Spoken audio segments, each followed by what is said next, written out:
صباح الفل يا صباح العسل على احلى اصحاب واحلى اخوات في الدنيا. عاملين ايه يا رب؟ تكونوا دايما بخير واحسن حال دايما يا رب. وحشتوني جدا جدا جدا. صباحكم زي العسل باذن الله وفل عليكم يا حبايب قلبي. النهارده معانا فيديو جديد، فيديو روتين عن جوله للشقه برضو. يعني شويه حاجات كده هنعملها الشقه، استغفر الله العظيم يا رب، بس هوريها لكم طبعا. فبس قبل ما نبدأ الفيديو كده نحب نسمي الله ونصلي على الرسول زي ما احنا متعودين. اللهم صل وسلم وبارك عليك يا حبيبي يا رسول الله. فيلا بينا نبدأ الفيديو حبايب قلبي. بسم الله الرحمن الرحيم. من البداية كده انا لسه فاتحة الشباك بتاع اوضة النوم، هنبدأ كده بأوضة النوم الأول. تمام. شايفين منظر الأوضة عاملة ازاي؟ استمد لكم الكشاف التاني. بصوا منظر الأوضة عاملة ازاي، شايفين المنظر عامل ازاي. طبعا هنضفها والمشايه بتاعت الارضيه عامله ازاي برضو، بص يا محمد. فطبعا هنظبطها نوريكم برضو بقيه الشقه حالا. دي اوضه الاطفال اهيت، عندكم كشاف. هو طقم السرير ده لسه حلو، انا لسه فرشاه اصلا، يعني ممكن انفضه وافرشه تاني على طول. والحصيره ديت كانت واحده من الجيران قالت لي عندك حصيره يا سومه وكده، فاديتها لها، كانت عايزاها تفرش تقريبا عليها غله او حاجه شكل كده يعني. واديتها لي حتى، والله انا غسلتها وسبتها لما نشفت ولميتها تاني. فطبعا لسه هعينها برضو. وده منظر الارضيه عامله ازاي. وده الباسكت اللي هناك ده فيه ورق وحاجات برضو. والبطانيه اللي بفرشها على السرير ديت الصغيره ديت انا بفرشها عشان ابني بيحب ينام عليها، عشان بيسقع بالليل. اصلا انا بسيب الشباك ده مفتوح عليهم بالليل عشان الجو بيبقى حر هنا، والمروحه ديت بتبقى بايظه اصلا. ماشي. دي اوضه الاطفال. تيجي بقى نخش على الريسبشن. ادي الريسبشن، بصوا منظر الريسبشن عامل ازاي. ولادي طبعا، ولادي هدومهم بتتقلق، هما بيقلعوا من نفسهم، وبالذات محمد ابني الكبير بيقوم قلعها ويرمي هدومه كده في اي حته. تمام. ودي الصاله اهي، منظر الصاله اهيت اهي. تعالوا بقى ما نفتح الشباك كده نهوي الشقه. ادي فتحنا الشباك بتاع البلكونه اهو، سيبنا ستره كده عشان الشقه بقى تهوي. تمام. هنقيد بقى النور بتاع الشقه كله كده، شايفين. تعالوا بقى اخد لكم جوله كده على المطبخ على السريع. انا كده في دخلة المطبخ اهيت، شايفين المنظر عامل ازاي. هو يعني مش وسخ او برضه ما فيهوش مواعين قد كده زي كل مره اهو. ده منظر المطبخ. الارض طبعا وسخه خالص، وانا المشايه ديت انا هشيلها واغسلها وهفرش مشايه تانية. تمام اهو. تعالوا بقى على الحمام. هنا حبايب قلبي انا كنت غاسله هدوم، ولحد حالا فاضل لسه الطقم السرير بتاع اوضه النوم هغسله، حتى انا سايبه الغساله بتتملي اهيت. تمام. وده منظر الحمام مقلوب ازاي عندي، شوفوا منظر الحمام مقلوب ازاي. ادي الغساله اتملت اهيت اشتغلت. هجيب بقى الم الملايه معاكم كده، نوقفها الاول. نجيب المسحوق بتاعنا. انا بحب اجيب القرار الفرط ده. بصوا، بجيب كوبايه كده هقوم حطاه في الغساله. هجيب بقى طقم السرير اقوم حطاه على طول، بس قبل ما احطه لازم ايه تدوره صغيره كده عشان الايه المسحوق يدوب في الميه. تمام. ونحط بقى شويه دوني، نستحط شويه دوني. ادي الدوني ده بيخلي ريحه الهدوم حلوه بصراحه، دول حلوين شويه اللي انا حطيتهم دول حلوين. نشغل برده الغساله يلف كده في الميه كده. هجيب بقى طقم السرير واقوم حاطاه على طول عشان هو اخر دور معايا اصلا. زي ما انتم شايفين كده حبايب قلبي، انا غسله الهدوم اهي، غسلتها وخلصتها. رجعنا لاوضه النوم تاني يا حبايب قلبي. دلوقتي بقى طقم السرير هو اللي بقول لكم اللي انا هغسله. تمام. هشيله خالص كده وبعدين نرجع لكم. حبايب قلبي بصوا، انا شلت الملايه هي طبعا حاطه في الغساله واتغسلت وطلعتها من الغساله. وده طقم السرير اهوت اللي انا هفرشه. اللطقم ديت انا ما كنتش بفرشها كتير على فكره، ما كنتش بفرشها يعني اول ما استخدمتها، فكانت قلوقه انها تحس ان هي كانت فاقعه قوي. وكمان غسله على غسله تحس ان اللون بتاعها هدي شويه. فطبعا انا هفرش الطقم، وعلى فكره طقم جميل جدا وشيك جدا، وهتشوفوه لما افرشه باذن الله. هنا بقى اشيل الفرشه ديت وهنفضها واكنس الارضيه واسيقها وبعدين ارجع لكم. منظر التسريحه عامله ازاي. انا شلت المفرش وشلت الحاجه اللي عليها كلها. بصوا، انا طبعا ما بحطش حاجه على التسريحه طبعا عشان خاطر اولادي وانتوا عارفين. فطبعا هنضفها كده وارص عليها شويه حاجات بسيطه بس محتاجاها ومش هيعرفوا طولها كمان في حاجه كده منظم ولا حاجه وارجع لكم. هنا حبايبي انا مسحت التسريحه ولمعتها بالملمع الازاز اللي احنا عارفينه، بس البقع ديت تحت الازاز زيت نفسه، فانا طبعا مش هعرف اشيل الازاز عشان التسريحه زيت نفسها على الازاز من تحت، ولوح الازاز كبير وتقيل فمش هعرف. تمام، دلوقتي بقى هظبطها كده وارجع لكم. هنا بقى حبايب قلبي ظبطت التسريحه اهوت، نضفتها ولمعت الازاز بتاع المرايه. تمام، وكنست الارضيه اهوت، ولمعت الكومودينو ده كمان، ودي الزباله اهيت اللي انا لسه هلمها، وبعدين اسيق بقى الارضيه وارجع لكم. هنا بقى حبايب قلبي طوطت الارضيه واتسيقتها وخلصنا وفرشت كمان اهو، فرشت الفرشه بعد ما الارضيه نشفت. تمام، وطقم السرير القمر بتاعنا اهوت، وكده الاوضه خلصت معانا والعفش طبعا نفضته وكل حاجه اهو. كده الدنيا بقت تمام. لسه مطفي لكم النور، انا اسفه بس على صوت المروحه عشان انتوا عارفين ان الجو عندي هنا وحش قوي. تمام، هحط بس المنظم بتاع الحاجه اللي انا هحطها على التسريحه وارجع لكم. وهنا حبايب قلبي اهوت المنظم اللي انا حطيته، ان هو فيه شويه حاجات بس وصوت ليا، بس انا عايزه الحاجات دي تبقى جنبي مش عايزاها في الادراج بصراحه، فانا عايزاها تبقى قدامي هنا على طول. الحاجه شويه حاجات بس صغيرين كده، ما انا عارفه ان هم بالنسبه لكم ولا اي حاجه، بس انا حطاهم بس انا بحتاجهم اكمني بحتاجهم على طول وكده، فهم دول اللي انا عايزاهم على طول. ده الشكل المنظم اهوت اللي انا حطيته فيه. تمام، انا لسه جايباه جديد والله، انا مع ان انا جبته كبير كمان، يعني المفروض كنت اجيب اصغر منه شويه بس ما لقيتش غير ده اللي قدامي وكنت محتاجاه بقى وكده. فطبعا انا من النوع اللي بحب التسريحه بتاعتي تبقى مليانه حاجات وادوات وبتاعت حاجات التسريحه كلها وكده، بس انا والله العظيم انا مش عارفه هرص فعلا حاجه حقيقي بجد، مش عارفه ارص حاجه خالص. من عيالي بيشدوها بيوقعوها ويكسروها دايما وبهدلوها. ماشي، نرجع بقى للخطوه اللي بعد كده. ادي منظر الاوضه اهي بعد ما نضفناها اهي حبايب قلبي، ومشغله بقى المروحه والجو كده جميل ومية مية. نخش بقى ايه على اوضه الاطفال على طول. اوضه الاطفال طبعا اهي زي ما انا كنت موريها لكم، شايفين شكلها عامل ازاي اهو. نبدا بقى فيها على طول شغل. هنا بقى حبايب قلبي هنا نفضت السراير كلها وشلت الملايات ونفضتها وفرشتها تاني. انتوا عارفين ان انا لسه فرشاها من يومين اتنين يا دوبك بالظبط، لما انا كنت موريه لكم الفيديو اللي فات اخر فيديو عاملاه. وفتحت هنا الشباك بقى عشان اهوي الاوضه كده. تمام، وهنا نفضت برده الدولاب ومسحته وشلت الحصيره اللي كانت هنا عندها تحت السرير عشان انا ما بعوزهاش خالص، وانتوا عارفين ان ما بحبش الفصلان اصلا. ونضفت من الزور ده يا دوبك بقى اشيل الفرشه ديت وانفضها وبعدين اكنس واسيب وبعدين ارجع لكم. ورجعت لكم تاني حبايب قلبي دلوقتي بعد ما الارضيه كنستها اهيت وسياتها. تمام، نشفت اهيت خالص، هفرشها بقى وبعدين ارجع لكم. دلوقتي بقى حبايب قلبي دلوقتي بعد ما الاوضه خلصت اهيت وفرشتها، هسيب طبعا الشباك برده مفتوح عشان يدي نفس الاوضه كده، عشان جوه بصراحه الجو ولع قوي، الجو حر. طفيت النور اهوت. ادي اوضه الاطفال اهيت. الواحد لما بينضف بصراحه بيحس براحه نفسيه ويحس ان الجو كده بقى رايق وجميل. تمام، كده بقى نقفل ايه باب الاوضه ويبقى كده اوضه الاطفال خلصت. نخش بقى على الريسبشن. منظر الريسبشن اهوت، شايفين ولادي عملوا ايه كمان ده زياده لسه حالا وانا بروق الاوضه. هنضفها بقى يا دوبك، انا شلت منها الهدوم اللي كانت هنا وهنا وخلاص ما عملتش فيها اي حاجه تانية.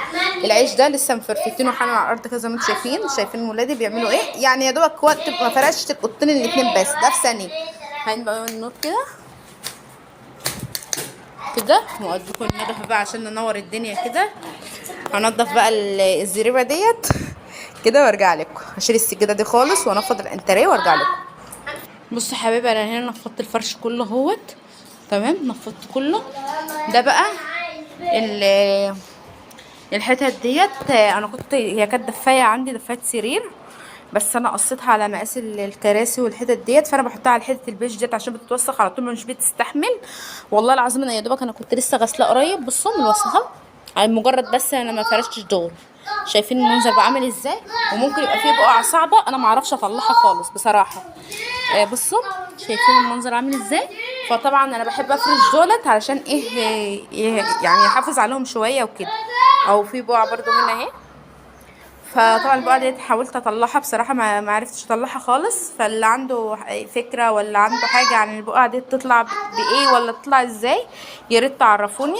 معلش على صوت اولادي، يعني هم سايبهم بيلعبوا بره في الصاله وانا في الريسبشن طبعا. دلوقتي هفرش البياضات اللي انا جايباها ديت، وبعدين هشيل السجاده دي خالص تمام واكنس. انا بوقف الفيديو والله العظيم حبيبي معلش، عشان ما ايه ما ازهقكوش بس. فطبعا انا هشيل السجاده واكنس من تحتها، وبعدين اطوقها وبعدين ارجع لكم. وهنا حبايب قلبي بقى بعد ما نضفت الريسبشن اهوت، ايه رايكم بقى؟ ونفضت الانتريه طبعا كله زي ما انا قلت لكم، ومسحت الشاشه هنا وفرشت الفرش ده. وزي ما انتم شايفين كده انا كنت شلت السجاده وكنست وسيت من تحتها، هدتني بصراحه وطلع بتاعاني. معلش على المنظر، هي انا عارفه البيضاء اللي انا فرشاها ديت شكلها مش حلو، بس بصراحه هي بتريحني. بدل ما كل يومين انا بشيل الفرش ده، بشيل الفرش بتاع الشلت ده وبغسله وبيطلع عيني بصراحه في الغسيل. وفي التركيب بتاعه في الشيل والتركيب بتاعه بصراحه بيطلع عيني في الشلت دي كلها بصراحه. فهي دي بتريحني بقى، بغسلها كل يومين في قلب الغساله وخفيفه عليا ولا بتتعبني ولا اي حاجه بجد. فطبعا اهوت ادي الريسبشن. استنوا بقى اطفي لكم النور كده.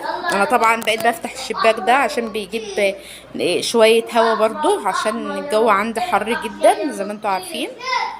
ادي شكل الريسبشن اهو بعد ما روقته. انا طبعا والله ببقى نفسي احط زهريه هنا، فازه ورد هنا، او احط حتى طفايه، حتى طفايه مش عارفه احط اي حاجه بجد. يعني انا بحط الحاجات ديت في العيد، في المناسبات بس في العيد والله العظيم. لا هو العيد ما بحطش حاجه تاني. فالريسبشن اهو من بعيد. نخش بقى على الصاله. بصوا منظر الصاله، شايفين منظر الصاله عامله ازاي؟ شايفين منظر الصاله؟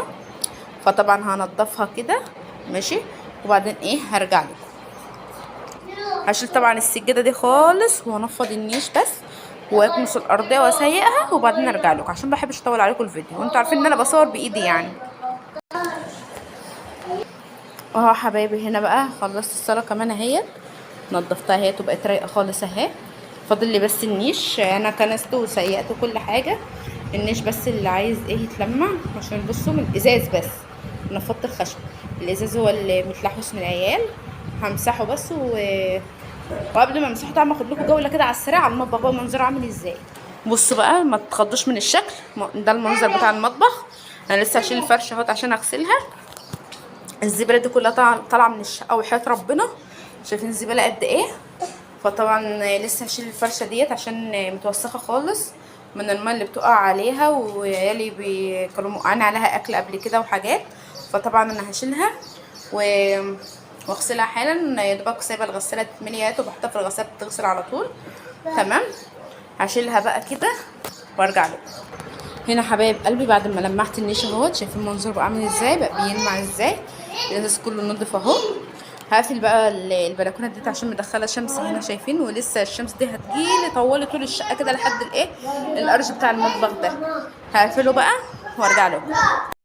هنا حبيبي قفلت البلكونه اهوت، وده منظر الصاله اهي. هطفي لكم بس النور اهي يا حبايبي. منظر الصاله اهيت بعد ما طفيت النور بقى.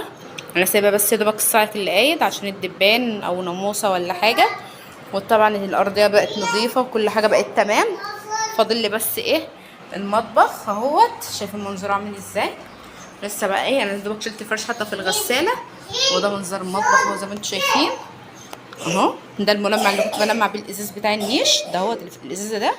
فطبعا هنضف ده كله الحمد لله يا محمد، وهنضف المطبخ كده وارجع لكم. ورجعت لكم تاني يا حبايب قلبي. دلوقتي اهوت بعد ما نضفت المطبخ والرخامه اهيت مسحتها ونشفتها وروقتها. وهنا غسلت البوتاجاز، شايفينه بيلمع ازاي. كان شكله وحش برده، كان متوسخ من ردة العيش والحاجات دي. وهنا الرخامه برده مسحتها ونشفتها ومسحت من التوابل، وغسلت المواعين وغسلت الحوض، وشايفينه بيلمع ازاي برده. غسلت الحنفيات وظبطت الدنيا خالص اهوت زي ما انتم شايفين كده. سيقت المطبخ كله من تحت البوتاجاز ومن تحت الحوض طبعا تمام. وزي ما انتم شايفين بقى انا شلت طبعا المشاه اللي انا كنت فرشاها، فانا طبعا سايباها في الغساله ايه بتتغسل، هي قربت تخلص يعني. هفرش بقى المطبخ كده وارجع لكم. وبعد كده حبايبي دي دخلت المطبخ اهيت، شايفين المشاه دي طبعا انا كنت غسلاها وكنت ركناها. ففعلا اللي مش هتعوزيه النهارده هتعوزيه بكره، واللي مش هتحتاجه قفاه النهارده هتحتاجي قفاه بكره. يعني انا ما كنتش حباها عشان خاطر هي قربت تبوظ من هنا كده، الخط ده اللي انتوا شايفينه ده. والحرق البسيط ده كان ابني الله يبارك له لما كان صغير شويه، محمد ابني جاب حله سخنه وحطها عليها فباظت كده. فبصراحه يعني ايه، انا ما عنديش يعني حد داخل ولا طالع كتير، فطبعا انا ما كنتش هحتاجها. انا ما كنت يعني انا كنت هشحتها معانا اصح يعني، وكنت هشحت السجاده اللي انتوا شايفينها احنا اللي في الريسبشن، وكنت عايزه اعمل زي بصراحه يعني اكلمكم بامانه، كنت عايزه اعمل زي بتوع اللي انا بشوفهم على النت كده بيجددوا وبيعملوا كده. بس انا ظروفنا تختلف برضو. انا قلت ليه ونجيب منين وازنق نفسي وازنق جوزي ليه؟ فطبعا انا لسه عيال صغيرين وبيبهدلوا الحاجه، فطبعا الحاجه القديمه بتاعه الفرح افرش فيها لحد ما تدوب وتتقطع خالص هبقى ارميها. لو انا بتكلم غلط قولوا انا بتكلم غلط، بتكلم صح قولوا ان انا بتكلم صح، يا ريت يعني، عشان احنا عايزين الرساله دي توصل لناس كتير برضو. إيه يعني، عشان بيبقى في ناس غيرنا محتاجين ونفسهم برضو ان هم يجيبوا حاجات ويفرشوا ويجددوا وكده. انا من ضمنهم، انا من ضمن الناس والله، انا من ضمنهم. ما كنت بشوف الفيديوهات وبقول انا نفسي ابقى زيها، انا نفسي اجيب واجيب واعمل، بس اليد حيله يعني، كل واحد برضو على قده بصراحه. فانا طبعا معلش يا حبيب قلبي انا كنت بكلم ابني الصغير. فطبعا انا دلوقتي انا نسيت بصراحه اللي انا كنت بتكلم فيه ايه. مش فاكره انا كنت وصلت لحد فين بصراحه، انا نسيت بسبب عيالي، معلش اعذروني. فطبعا يعني اقول لكم كلمه من الاخر، كل واحد على قده، كل واحد يجيب اللي على قده يا جماعه والله، ولا تزنقي نفسك ولا تزنقي بيتك. الناس دلوقتي بقت بتمشي بيتها بالعافيه بصراحه. فطبعا انتوا بس مش اللي نفسكم والله تبقوا زي او زي غيري ولا كده يعني. برضو انا في ناس بتتفرج عليا مع ان انا بسيطة جدا والله العظيم، وعلى قد جدا جدا جدا، وكلنا طبعا على قدنا يعني. في ناس بتقول الله شقة سما حلوة ونفسها نجيب زيها ومش عارفة ايه والكلام ده، لكن والله يا جماعة ما حد يعرف البيت ده فيه ايه. وكل بيت فيه اسرار، وكل بيت فيه مشاكل، وكل بيت فيه اللي مكفيه والله. والله يعين كل واحد على حاله يعني. يعني قول يا رب، اهم حاجه قول يا رب، يا رب ادينا زيها، يا رب ادينا زيه. ديت احلى كلمتين، احلى كلمتين بيتقالوا بصراحه. فطبعا وفي ناس ما بتقولش ايه، في ناس طبعا بتخش تتفرج على الفيديوهات ويقولوا لا هي ليه فرشه، ده منظر فرشه فرشاها، هو ده منظر مش عارفه ايه، وده لو حد لسه بيحط مطبخ مثلا خشب. بس انا مطبخ الخشب ده انا يا جماعه والله ده بتاع فرحي يعني. هو طبعا شكله حلو وعاجبني انا، هو عاجبني يعني، انا شايفاه عاجبني. هو ممكن بدأ يتهلك شوية، بس كتر ألف خيره. لما يتدغدغ خالص والدولاب تقع والإدراج تقع هبقى ربنا يفرجها ونجيب واحد غيره. لكن أنا مش بس لما كل حاجة جديدة تطلع أجيب زيها.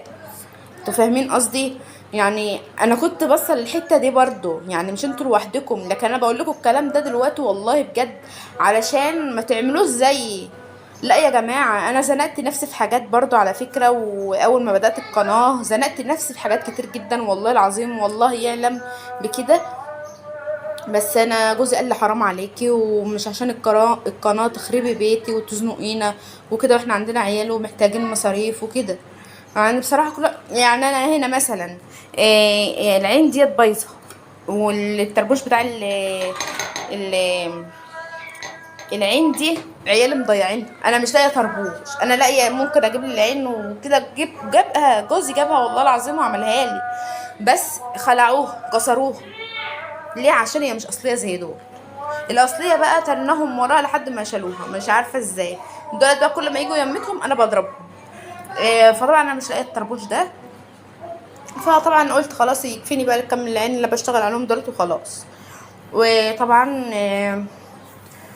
انا نفسي بجد هقول لكم ايه، مش عايزه حد يبص للتاني. يعني انت شايفه نفسك مثلا بسيطه وعلى قدك زي حالاتي، وشايفه حد تاني مبسوط قدامك ونفسك تبقي زيه، اوعي تبقي غيرانه او تغيري او من كده ان هي ايه احسن منك ولا كده. لا، هي مش احسن منك، بالعكس انت عندك حاجات، انت عندك حاجات احسن منها. انتوا فاهمين قصدي؟ يعني يعني مش كل الحلو ده تلاقيه موجود عندها، لا، انت فيك حاجات احسن منها وعندك حاجات احسن منها. انتوا فاهمين قصدي يا جماعه؟ يا رب بس تكون الفكره وصلت و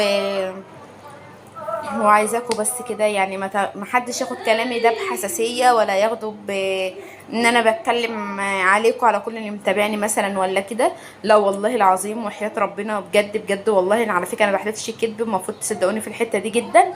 انا انا محتبراكم اخواتي واهلي وكل ما ليا في الدنيا بعد ربنا طبعا وكده. فعشان كده انا بتكلم معاكم بما يرضي الله، وبتكلم الاحساس اللي جوايا انا بطلعه ليكم.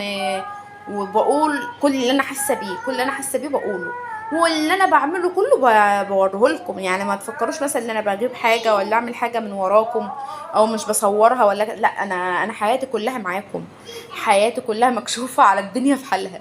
يعني خلاص، يعني ده خلاص. يعني انا ما صدقت ان انا كنت حابه القناه ديت عشان حابه ان يبقى ليا ناس ويحبوني واحبهم ويشوفونا ونشوفهم وكده، ويقولوا لي رايهم برضو في هم.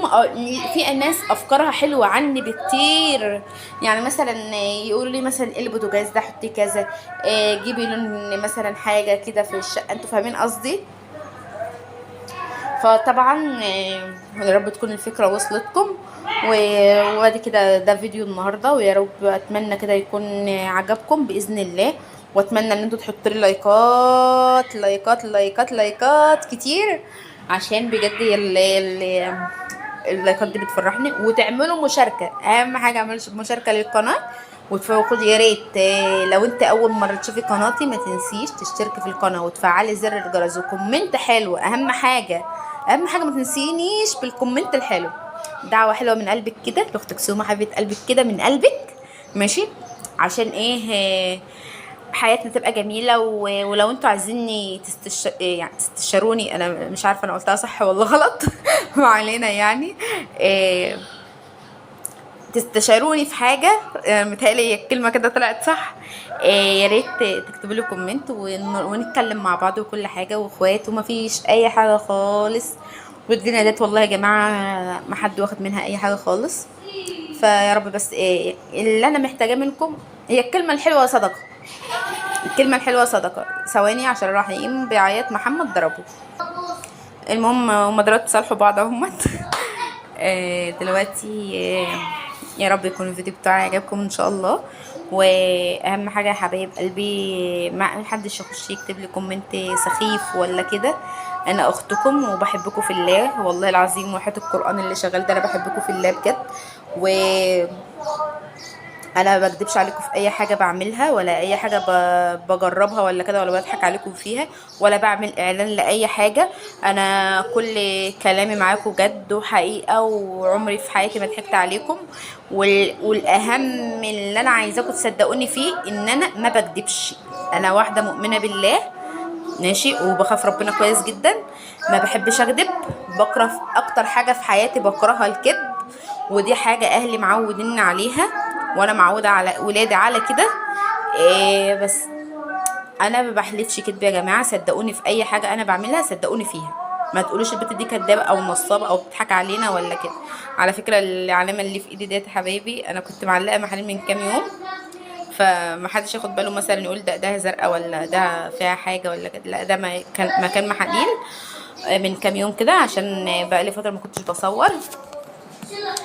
فطبعا حبايب قلبي يا رب اكون عند حسن ظنكم باذن الله، وتعملوا لي اشتراك للقناه وكومنت حلو. واهم حاجه بالله عليكم كومنتات حلوه يا جماعه، عشان الكومنتات دي بجد بجد بجد هي اللي بتفرحني.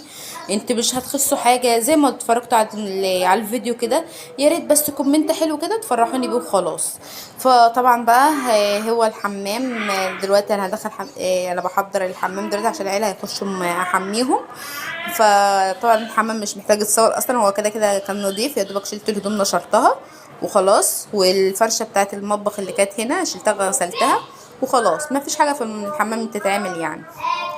فبحضر الحمام دلوقتي عشان ايه يخشوا بقى يستحموا، ويبقى كده ايه فيديو النهارده خلصت. لكم بقى النور ونولع بقى عود البخور بتاعنا كده، عايزه اشم ريحه رقيقه كده نضيفه والدنيا تبقى مية مية. لحظة واحدة، ثانية أقل من الثانية، انتوا فاهمين؟ لا، ثانية أقل من الثانية قصدي، ثانية واحدة. اهو حبايب قلبي ادي منظر للمطبخ اهوت، وعود البخور اهو زي ما انتوا شايفين كده، والقرآن بقى شغال طبعا. فيا رب كده يكون فيديو النهارده عجبكم، واتمنى ان انتوا تشتركوا في القناه وتفعلوا زر الجرس وكومنت حلو ودعوه حلوه من قلبكم لاختكم سومه حبيبه قلبكم. اشوفكم في رعايه الله حبايب قلبي، اشوفكم بقى الفيديو الجاي باذن الله. باي باي. رايحين بقول لكم باي باي، سامعينه؟ ده الخرطوم اللي انا بضربهم بيه على فكره. يلا حبايبي في رعايه الله، باي باي. باي باي.